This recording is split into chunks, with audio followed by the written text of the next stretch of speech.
আজ আমি অপেক্ষা করছিলাম আমার সামারের জন্য। এই সামার, আমি তোমার জন্য কিছু এনেছি। তুমি কি ঠিক আছো? এই ছেলেটাকে আমি কোথাও দেখেছি মনে হচ্ছে, কিন্তু এখন আমি এই সামার নামের ছেলেটাকে কিভাবে বলবো যে ওই আমার ক্রাশ? হয়তো সামার আমাকে পছন্দই করে না। তুই এখনো সামারের পিছনে পড়ে আছিস। আসলে সে তো কায়াকে পছন্দ করে। পরের দিন আমি কায়াকে দেখতে যাই। ও, সে কতটা সুন্দর! এখন বুঝলাম সামার ওকে এতটা পছন্দ করে কেন। রাজ, তুমি কি আমার সঙ্গে সিনেমা দেখতে যাবে? সরি, কিন্তু আমি যেতে পারবো না। এই ছেলেটা তো সেই দিন দেখা ছেলেটাই, মানে কায়া ওকে পছন্দ করে আর সামার কায়াকে। তাহলে যদি আমি কায়া আর রাজের মিল করিয়ে দেই, তাহলে সামার আমার হয়ে যাবে। উফ, কি দারুণ প্ল্যান! এরপর আমি রাজকে ফলো করতে থাকি, কি কি জিনিস তার পছন্দ তার জানার জন্য। কিন্তু তুমি রাজকে পাওয়ার জন্য আমার সাহায্য কেন করছো? কারণ এতে আমারও লাভ হবে।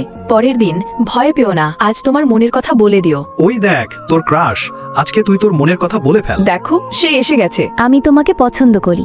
সরি, কিন্তু আমি তো জিনিকে পছন্দ করি।